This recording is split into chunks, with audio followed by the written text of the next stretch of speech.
الله تعالى وبركاته. الحمد لله الذي أرسل رسوله بالهدى وأسوة الحسنة لمن كان يرجو الله واليوم الآخر. صلوات الله وسلام على هذا النبي الكريم وعلى آله وصحبه أجمعين. ففهمناها سليمان كلما آتينا حكما وعلما وسخرنا مع داود الجبال يسبحن وكنا فاعلين. يا حي يا قيوم يا رب موسى وهارون يا رب إبراهيم يا رب محمد صلى الله عليه أجمعين. اللهم ارزقنا فهما وحكمة والعقل وحسن برحمتك يا أرحم الراحمين.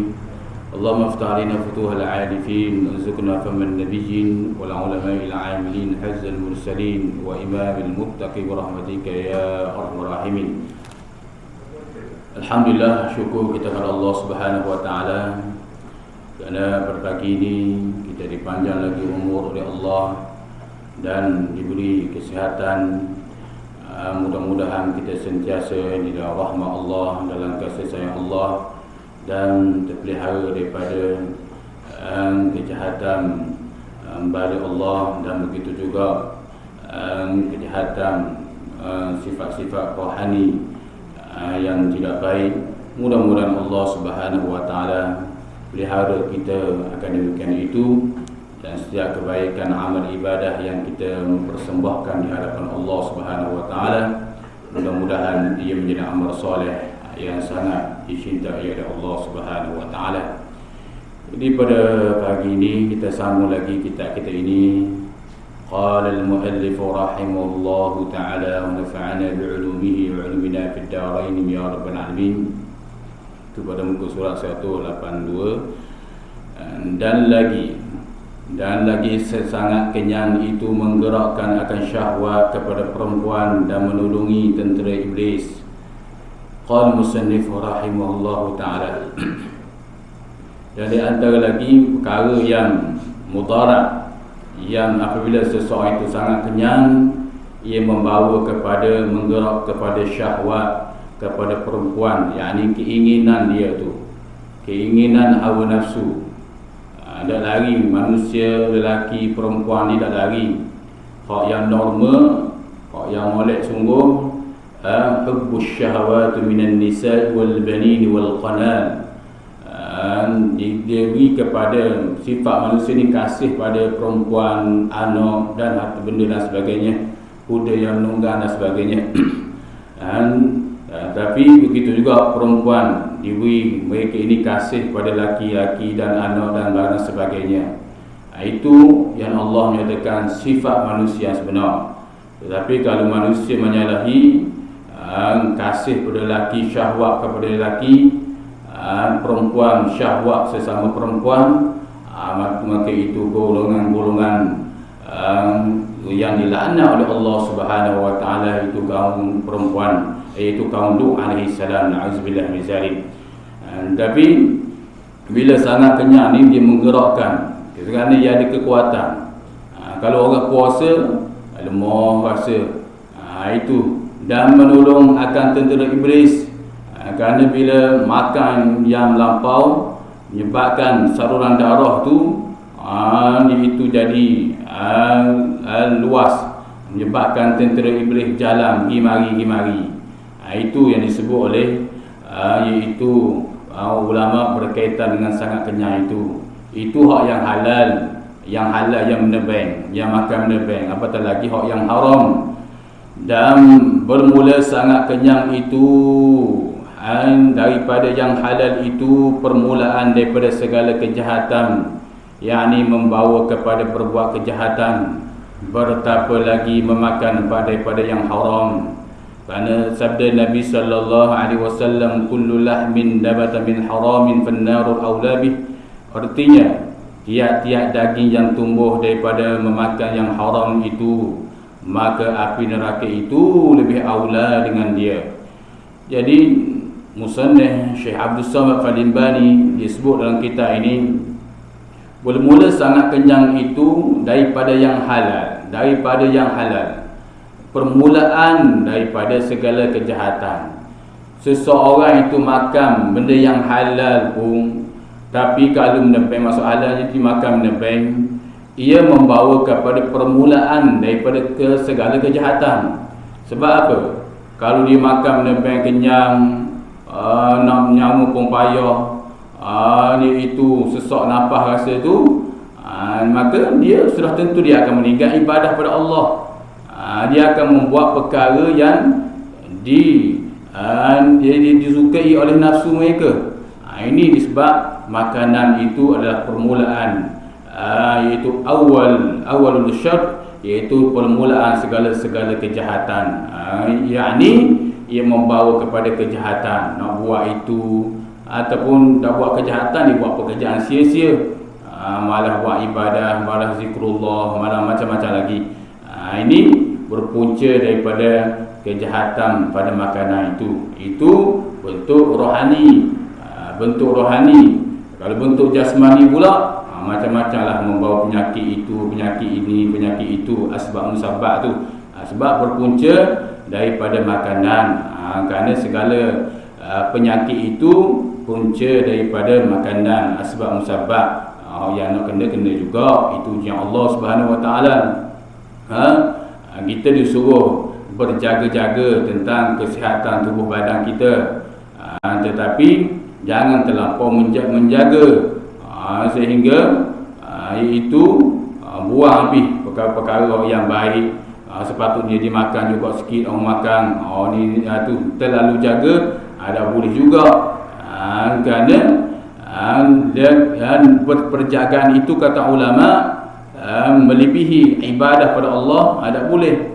Ibadat dia tak buat barang saja, tapi berkaitan dengan kesihatan tubuh dia, dia jaga sangat.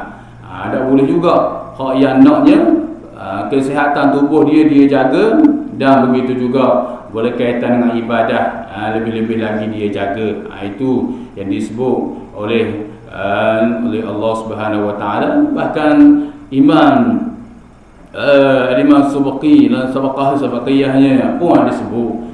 Dia menyatakan bahawasanya hak itulah yang disebut oleh Allah. Allah Ta'ala suka, yuhibbul jamal tu, yang kita telah baca dah hadis pada minggu lepas, yang mana Allah menyatakan, Abdullah bin Abbas menceritakan, Rasulullah kata, la yadkhulul jannah man kana fi qalbin zarrah min kibr. Tidak akan masuk syurga orang yang ada sifat sombong sezarah. Lalu lelaki itu pun bangun, dia kata, ya Rasulullah, fa innahu wa in kanahu inna rajula kana lahu, sesungguhnya lelaki ini baju dia comel, wa na'lahu, dan selipan dia comel. Rasulullah pun senyum pada dia. Rasulullah kata, innallaha yuhibbul jamal.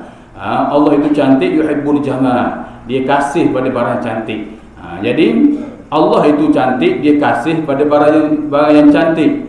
Maksudnya, kata ulama, al-jamal, yuhibbul jamal di situ, iaitu wa afdalu litakrir bi ahsan al-ibadah atau muasil al-ibadah, iaitu hak comel lagi. Berbahasa dengan ulama ialah nisbah pakaian kita pakai comel dah, maka hak lebih-lebih comel lagi ialah amal kamu. Amal, kalau hanya roh jasmani comel, dua orang comel, tapi ibadah rosak, bimbang. Suatu hari nanti seseorang itu bila dia jaga pakaian dia, ataupun rupa dia, iaitu harta benda dia comel belaka, tapi ibadah dia buruk, bimbang. Di hari kiamat kelak bila kumpul di padang mahsyar, nana mudadin, akan desu suara yang merdu. Tu malaikat kata apa? Udkhulu fi hadzal jabbarin. Masuklah kamu di dalam golongan orang-orang takabbur, orang yang sombong. Sebab apa? Sebab Nabi SAW menyatakan, ada orang tu yang comel rupa dia, comel pakaian dia, comel bentuk dia. Sampai tahap saubuhul anbiya, sampai tahap pakaian dia pun sampai pakaian para anbiya hebat. Tapi wa amaluhu amal jabbarin, tetapi amalan mereka amalan orang yang sombong. Na'udzubillah min zalik. Sebab apa? Sebab amalan mereka itu penuh dengan kecacatan, riya, ujub, macam-macam lagi ibadah dia. Tu Begitu juga dengan dasar kehidupan dia itu, dasar perjuangan hidup dia pun begitu juga. Maka dia termasuk dalam golongan wa amalahu amal al-jabbarin. Ini na'udzubillah min zalik. Imam Ad-Dailami meriwayatkan hadis Nabi sallallahu itu menyatakan paling takut ialah amalan mereka, amalan orang yang sombong. Na'udzubillah min zalik. Kerana Allah murka kepada golongan ini, sehingga Allah menyatakan golongan ini akan dikata kepada mereka, masuklah golongan orang-orang yang sombong di hari kiamat kelak. Na'udzubillah min zalik. Ini sebab itulah punca daripada makanan para ulama menjaga sangat. Sebab itulah Rasulullah SAW pesan kepada Umar ibn Abi Salamah, ya gulam sammillah, wahai gulam, wahai budak, ya, bacalah kamu nama Allah, sebab nak membawa keberkatan pada makanan itu. Dan makanlah kamu dengan tangan yang kanan, dan begitu juga makanlah yang tepi-tepi dulu. Itu kerana diri nak memberi keberkatan kepada makanan itu. Qala musannif rahimahullahu taala. Jadi betapa makanan yang haram. Sabda Nabi SAW, kullu lahmin nabata min haramin fannarul awla bih. Tiap-tiap daging yang tumbuh daripada makanan yang haram itu, maka neraka itu terlebih aula dengan dia. Maka Rasulullah SAW bersabda, tiap-tiap barang yang tumbuh daripada barang yang haram ni, neraka lebih utama, neraka lebih dekat dengan golongan ini. Sebab neraka ni dia bahan, dia hanya makan, iaitu perkara-perkara yang dilarang oleh Allah kepada hamba-Nya. Hak mana Allah larang kepada kita, hak mana Allah larang buat maksiat, buat ni, tiba-tiba orang buat, seseorang itu buat, maka neraka itu lebih utama. Sebab di dalam perut dia penuh makanan yang haram dah. Makanan dia tu penuh, dalam perut dia penuh makanan yang haram dah, maka mudah lalulah api neraka nak bahan. Macam kalau kalau apinya ada situ saja, tiba-tiba ada minyak petrol dah situ, barang dah molek dah, petrol, minyak ada situ dah, maka api lama-lama dia bakar sini, dia akan mendarat lebih cepat bila ada api, ada saluran minyak petrol tu dekat, kerana dia ada bahan-bahan dah. Maka begitu juga neraka lebih utama kepada orang-orang yang makan dalam itu penuh makanan, perut dia makanan yang haram. Na'udzubillah min zalik. Dan kata Imam Al-Ghazali rahimahullahu taala, wal ibadatu wal ilmu ma'al akli al haram kal bina'i ala sarjin. Artinya bermula ibadah dan ilmu serta memakan akan yang haram itu seperti membuat rumah di atas perhimpunan tahi. Na'udzubillah min zalik. Jadi Imam Al-Ghazali ni ulama tasawuf yang hebat, dia menyatakan bermula ibadah dan ilmu itu, iaitu yang mana ibadah dan ilmu itu serta memakan akan yang haram. Ada buat ibadah, lepas tu ada ilmu pula, tapi makan benda yang haram, benda yang dosa, seperti membuat kalbinai, seperti membuat rumah di atas perhimpunan tahi. Jadi sia-sia. Ibadat comel buat, ilmu agama pun comel, atau apa lagi, kebaikan dia buat tu comel, tapi dia makan benda yang haram ni, ibarat dia buat rumah dia di atas perhimpunan tahi, maksudnya bau juga. Tu walaupun comel ibadah dia, hebat sekali ibadah dia, tapi ada unsur kejahatan, maksiat, makanan haram itu, maka tetap akan jadi tahi juga pada diri amal ibadah dia. Rosak juga, rosak. Kalau makanan ini dia bagi makan kepada anak isteri dia, maka anak isteri dia akan jadi rosak. Ni dia sebut oleh para ulama, rosak. Ada orang tu kadang-kadang dia makan benda haram, dia rasuah, tapi dia makan anak isteri dia, molek anak isteri molek tu, itu Allah Ta'ala nak pelihara kadang-kadang. Tetapi pada ghalibnya, pada kebiasaannya, bila makan makanan yang haram itu akan jadi rosak, Betul Sayyidina Ali karamallahu wajhahu menyatakan, al-malul qalil afdal min malil kathir min al-haram. Harta yang sedikit itu lebih baik daripada harta yang banyak daripada yang haram, kata Sayyidina Ali karramallahu wajhah. Itu kerana ia membawa perjalanan di akhirat yang sangat jauh sehinggalah diseksa oleh Allah Subhanahu wa taala. Na'udzubillah min zalik. Sebab makanan yang haram ni jadi kerah. Lepas ada al-imam Qasasul Anbiya al-Awliya, perjalanan orang soleh-soleh nak jalan ke hadratillah, dia akan terhijab walaupun dia orang alim sekalipun. Kalau dia ada makan musuh-musuh yang haram, dia akan terhijab dan menyebabkan dia akan berpegang kepada fahaman-fahaman yang tidak betul daripada ajaran Islam yang sebenar, ataupun dia berpegang kepada ajaran nenek moyang dia. Allah Al-Imam Al-Qurtubi rahimahullah ta'ala menyatakan punca mereka-mereka yang salah satu mereka membahas ayat Allah Subhanahu wa taala yang berbunyi, wa idza qila lahum ta'alu ila ma anzalallahu wa ila ar-rasul qalu hasbuna ma wajadna alayhi aba'ana awalau kana aba'uhum la ya'qiluna shay'an wa la yahtadun. Allah menyatakan wa idza apabila diajak kepada mereka itu ta'alu ila ma anzalallah, marilah kita melaksanakan apa yang diperintah oleh Allah Subhanahu wa taala, qalu hasbuna. Ini dah ayat Maidah. Dan surah An-Nisa Allah menyatakan perkataan wa idza qila lahum ta'alu ila ma anzalallahu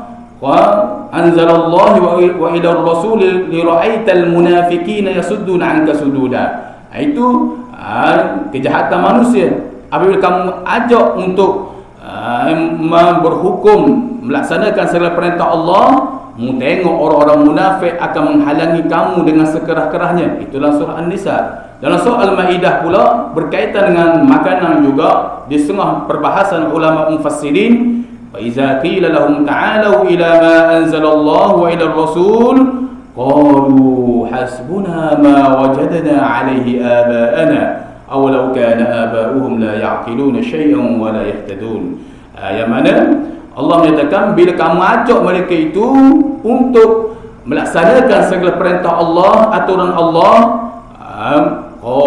mereka akan berkata qalu hasbuna ma wajadna, cukuplah, dia kata nenek moyang kami, bapak kami ni berpegang dengan fahaman-fahaman dulu ni, cukuplah, mu nak mari faham apa lagi wahai Muhammad? Awalau lalu Allah menyatakan awalau kana aba'uhum la ya'qiluna shay'an wa la yahtadun.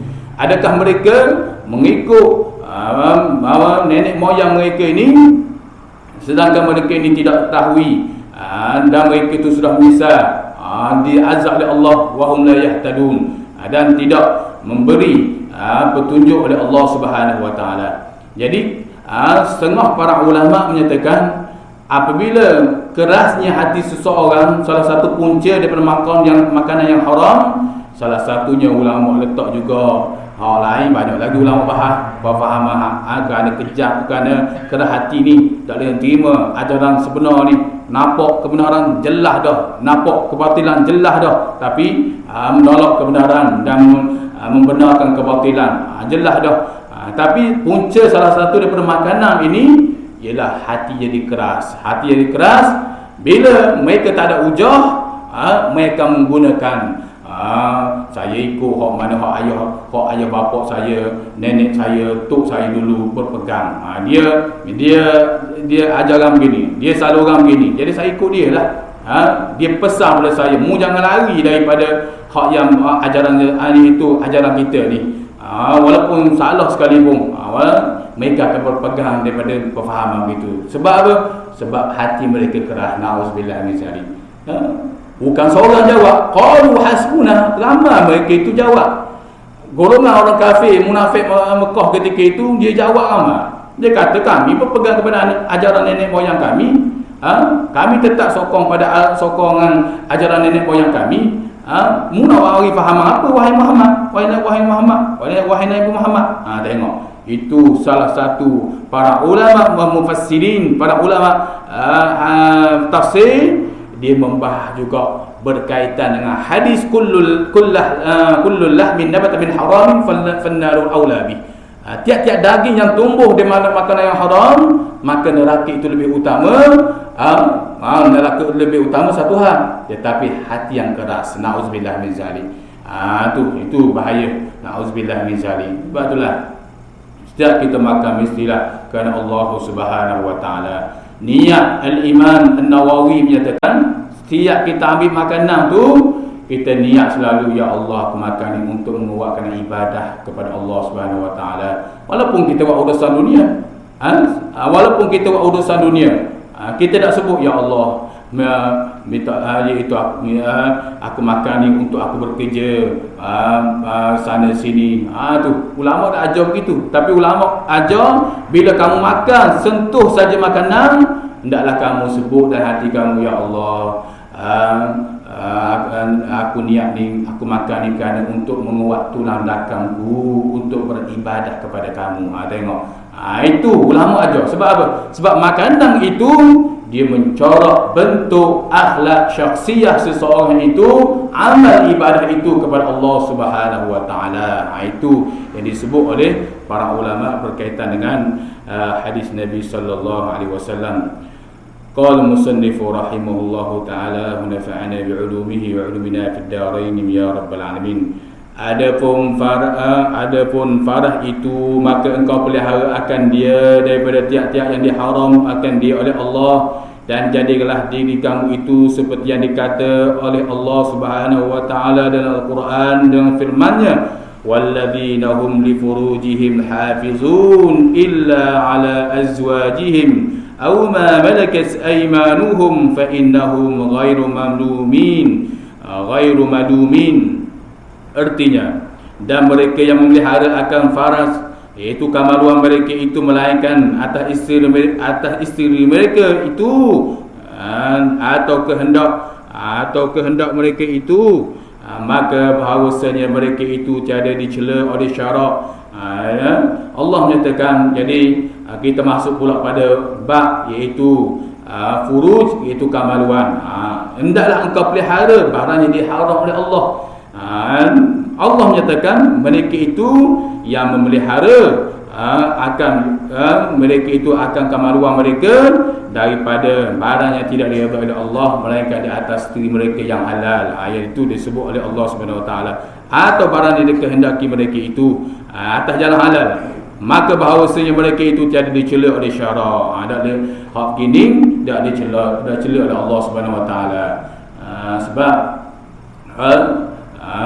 Nabi SAW menyatakan setengah golongan yang diumban dalam neraka Allah Subhanahu wa taala, ramai setengah mereka itu mereka tidak menjaga kemaluan mereka, yakni dengan bifi'li fa'afsyuz zina, dia membuat perbuatan zina. Na'udzubillah min zalik.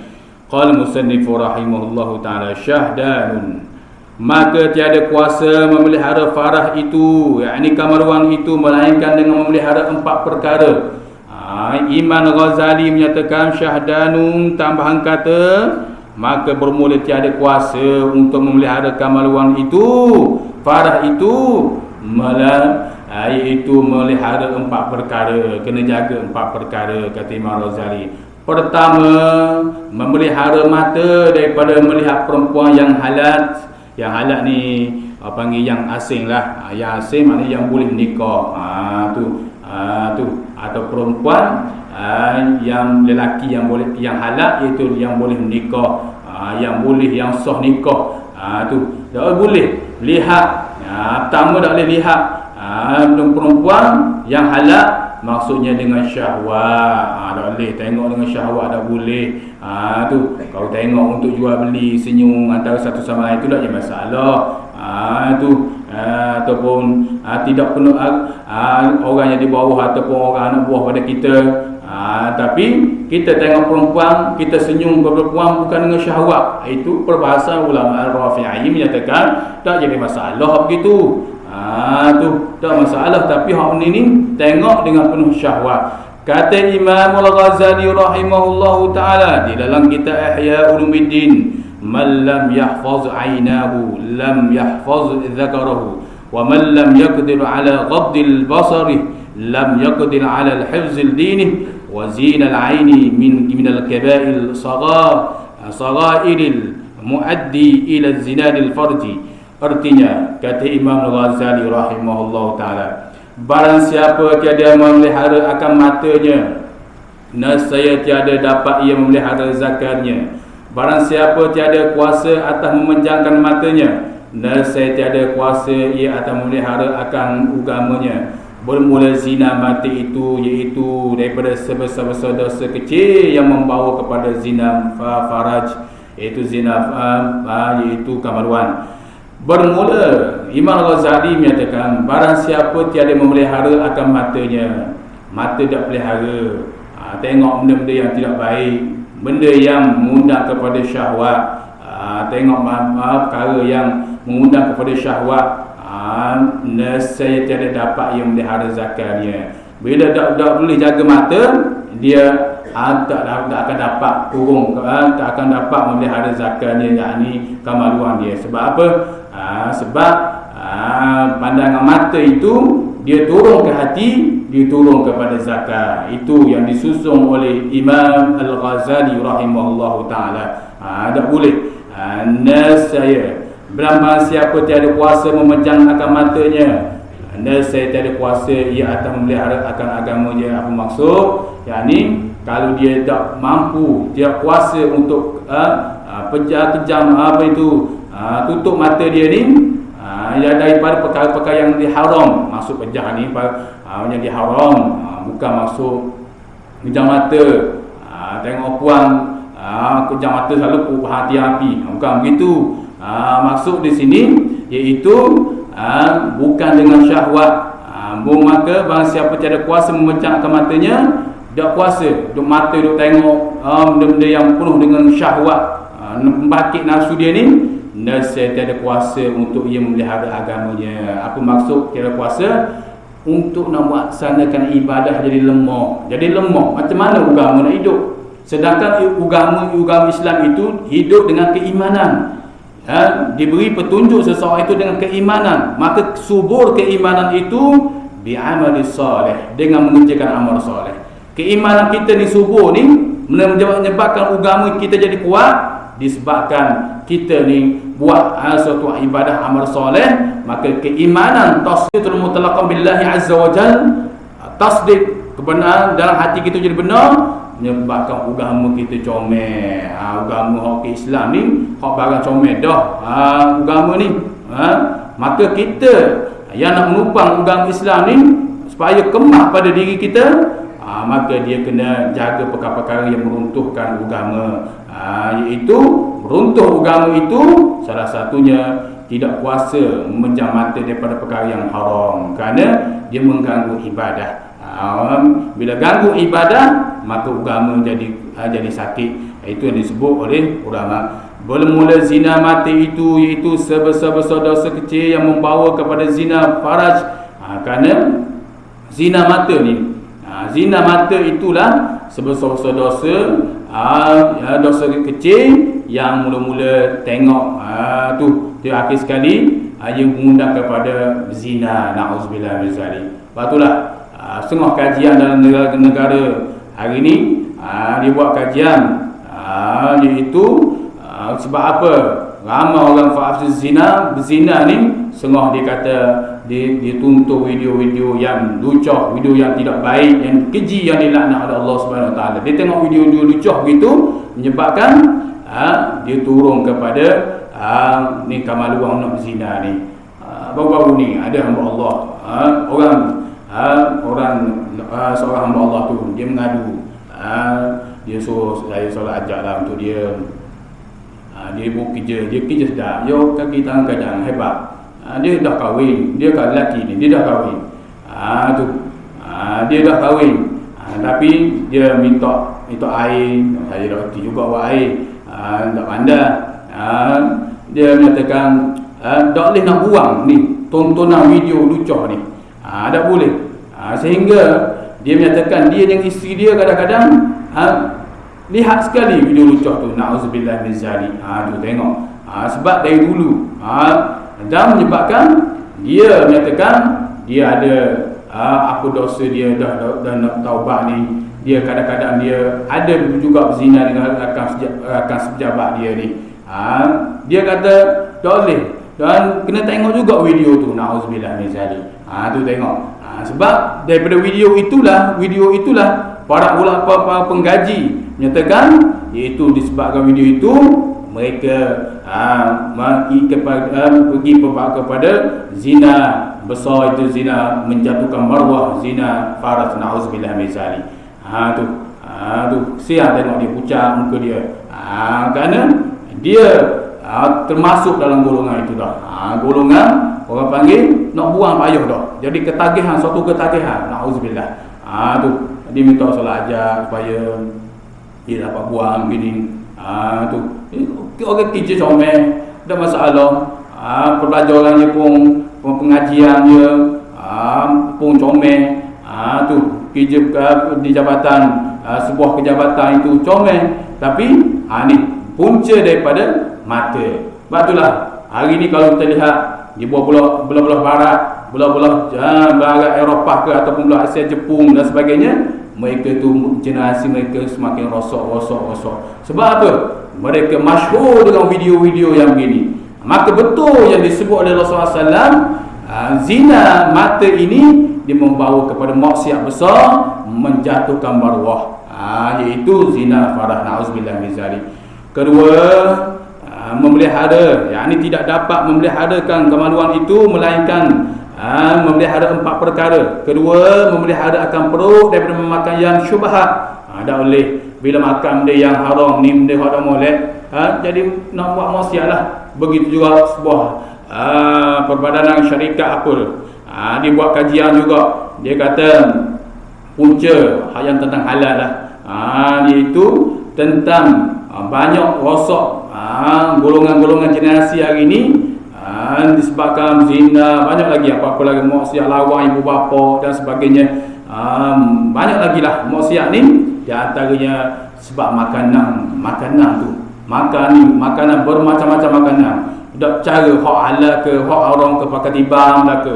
Itu punca makanan menyebabkan suatu generasi akan rosak jika mereka ini tidak jaga. Sebab tu orang-orang kufar, orang kafir yang nak merosakkan umat Islam, mereka pandai. Mereka buat suatu makanan ataupun mereka buat apa-apa lagi, khususnya di dalam makanan, mereka letak melemak baby, itu pun babi ke, tu apa lagi, lemak-lemak ni yang meruntuh agama seseorang nak buat ibadah dia malah dah makan benda begitu, makan makanan yang benda yang haram tu.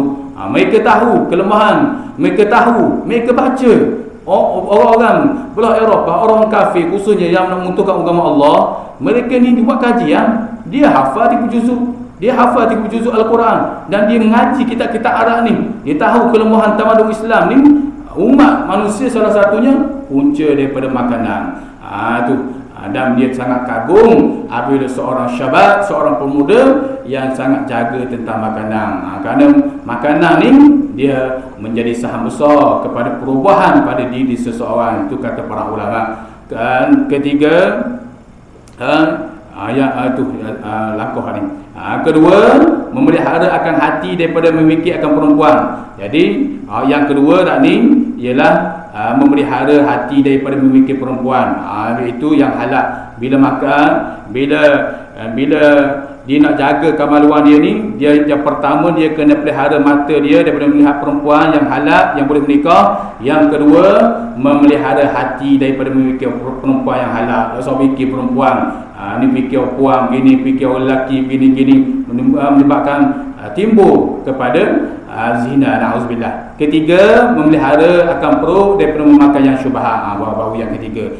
Keempat, memelihara perut daripada sangat kenyang, kerana sekalian yang demikian itu menggerak akan syahwat.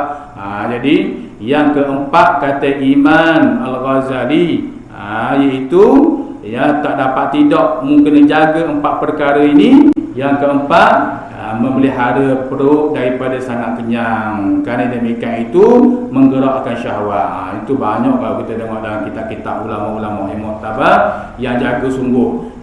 Kalau banyak kenyang saja, dia jadi malah ibadah. Kalau dia dah dia dah buat maksiat pada Allah. Kalau dia buat maksiat pada Allah, dia jadi malas buat ibadah. Jadi ngantuk lah, jadi lemah tubuh lah. Kenyang kena kenyang, tapi maksud sangat kenyang ni membazir, ataupun makan yang Rasulullah kata suluh untuk air, suluh untuk angin, suluh untuk makanan. Dia dah makanan ni penuhlah ke perut dia, sehingga dia tak boleh nak buat ibadah pada Allah Subhanahu Wa Taala. Sebab itulah setengah daripada makruh berpuasa itu, makruh hukum berbuka puasa itu, iaitu dia membalas dendam daripada pagi dia tak makan, maka bila waktu buka tu ibu balas dendam sungguh, maka setengah daripada perkara mengurangkan pahala puasa tak kala hendak berbuka puasa. Sebab apa? Sebab jadi malas buat ibadah. Terawih hak mula-mula jadi hak 8 dia menjadi bahan 4, maka kenyang lagi. Malam ni dia solat terawih lah, dia kata malam ni kenyang sangat ni, kita zikir pada dah, zikir dapat pahala juga, bukan sembahyang saja.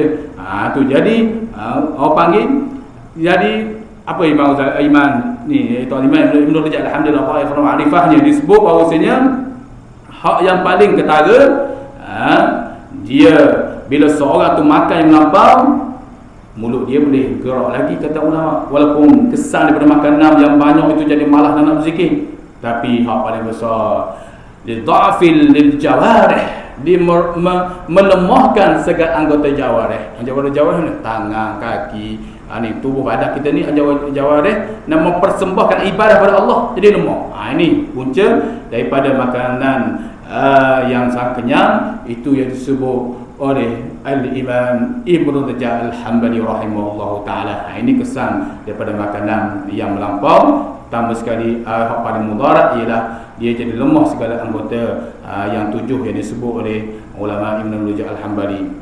Adapun kedua tangan itu, maka engkau pelihara daripada memalu akan orang Islam, daripada mencapai akan harta yang haram, dan engkau pelihara pula daripada menyakiti akan kedua tangan itu akan suatu daripada makhluk Allah Subhanahu Wa Taala. Adapun kedua tangan, kita berhenti di sini. Mudah-mudahan apa yang kita dengar pada pagi ini, apa yang disebut oleh ulama dalam kitab ini, mudah-mudahan ini manfaat pada kita semua. Mudah-mudahan Allah Subhanahu Wa Taala sentiasa memelihara kita dan menguatkan kita dalam ibadah kepada Allah Subhanahu Wa Taala. Jadi sekadar ini dulu, wallahu a'lam. Auzubillahi minasyaitonir rajim. Ya Rabbana lakal hamdu kama yanbaghi li jalali wajhika al-'azim sultanik. Allahumma shalli ala sayyidina Muhammad wa ala ali Muhammad. Allahumma aghnina bil 'ilm wa zayyina bil 'ilm wa akina bit taqwa wa ajibna bil 'afiyah. ربنا آتنا في الدنيا حسنة وفي الآخرة حسنة وقنا عذاب النار وصلى الله على سيدنا محمد وعلى آله وصحبه وسلم والحمد لله رب العالمين. السلام عليكم ورحمة الله تعالى وبركاته.